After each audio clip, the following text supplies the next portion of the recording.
Hello everyone, myself Dr. Bhavna Gupta from the Department of Oral Pathology, Microbiology and Forensic Odontology from Dental Institute RIMS, Ranchi is going to present before you steps of tooth carving of permanent mandibular first molar. We'll start with steps of carving of permanent mandibular first molar. So total there are 8 steps of carving of mandibular permanent first molar. So we'll start with the first step. To begin with, mandibular first molar is an important tooth in our dental arch. So it has 5 cusps and 2 roots. So the 5 cusps are 2 buccal and 1 distal and 2 lingual cusps, and 2 root which are tilted distally, that is mesial root and distal tooth. So these are 2 natural tooth which we can see here. This is a model made up of plaster of Paris, and we can easily see that here there are 2 buccal cusp and 1 small distal cusp and 2 lingual cusps. So the lingual cusps are much higher as compared to that of the buccal cusp. The crown is lingually tilt and there are nice marginal ridges present here. Coming to the first step of carving. So first we will divide the block into 2 parts such that the first will be the crown portion, next will be the root portion, and then third will be the base. So how we are going to divide it? By measuring with the ruler and the divider. So as we all know, the length of the crown is 7.5. So we have taken it approximately 8, and this is how I have divided it. The 14 is the length of the root. So similarly I have taken it 14, and this is how the measurement goes. In the second step of carving, we again divide the crown into 2 halves such that it is occlusal half, then middle half and the cervical half, and we divide the root into 3 parts such as cervical, middle and the apical third. We will mark the base as buccal, mesial, distal and lingual. In the third step of carving, we will mark the occlusal aspect. We will divide it into 2 parts. That is, we all know there are 3 cusps on the buccal aspect and 2 on the lingual aspect. 3 are the mesiobuccal, distobuccal and distal, and similarly in the lingual side, mesiolingual and distolingual. Here the mesiobuccal cusp will be made in this whole quadrant, and the next quadrant I have divided it so that the distolingual cusp and small distal cusp will be made here. We all know the crown is lingually tilted, and the size or length of the crown from the mesiobuccal to the distal goes on in the decreasing order. Coming to the third step of the carving, here I have made a small slant here by reducing the wax like this so that the crown will be lingually tilt. Okay. So after reducing like this, you can appreciate that from here that this is, see the lingual tilt.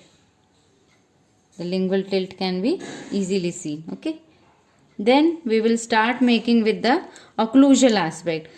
So here, as we all have made in the occlusal aspect of first premolar, second premolar and maxillary molar, similarly we will be making like this the occlusal aspect. First mesiobuccal cusp, then distobuccal cusp, and then will be the distal cusp. This is the fourth step of carving. After finishing the fourth step, coming to the fifth step. In this step, we will see that the crown I have reduced from the buccal aspect, since there is a prominent cervical ridge in the maxillary mandibular first molar. So we will be making here from the buccal aspect, here will be the ridge here, then we will be making slow prominent. Okay, or then here we will be removing the wax here, so that there will be constriction, prominent constriction seen here from all the sides equally. And in this step we will be making prominent ridges on the buccal aspect. Okay, so then we will be starting in the lingual aspect. So this is how the two lingual cusps will be made, that is mesiolingual and distolingual, and this is how the three cusps on the buccal aspect have been made and two cusps on the lingual aspect. Okay, and here we have reduced and we will be rounding off all the line angles and point angles like this. Okay, like this.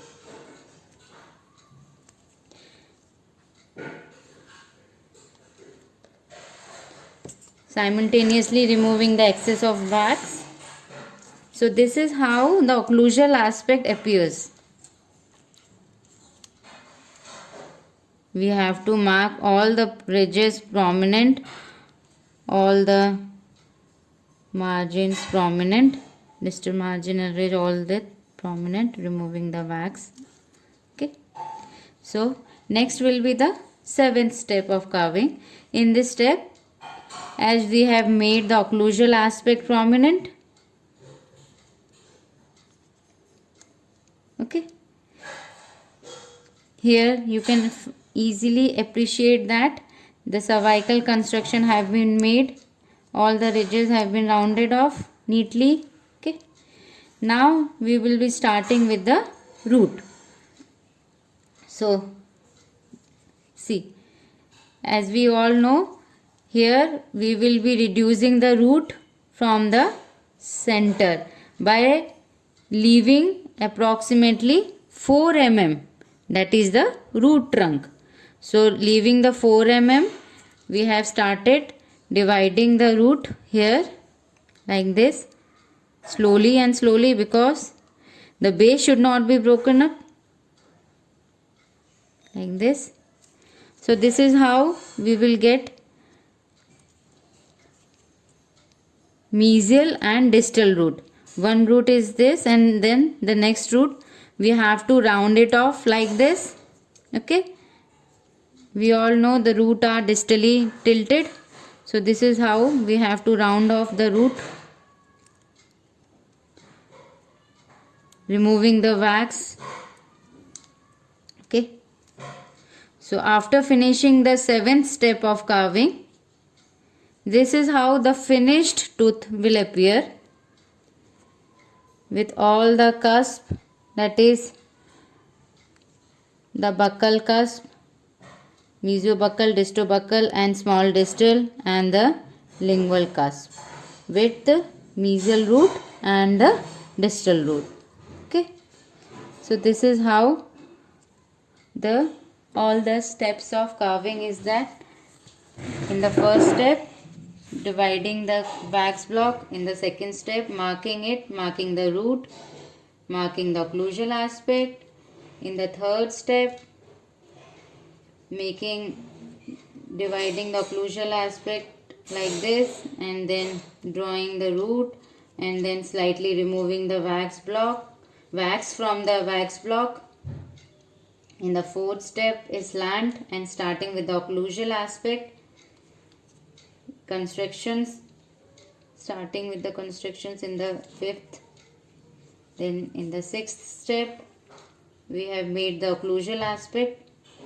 In the seventh, starting with the root, leaving 4 mm for the trunk, and last step, final completion of the tooth. So these are the 8 steps of carving of permanent mandibular first molar.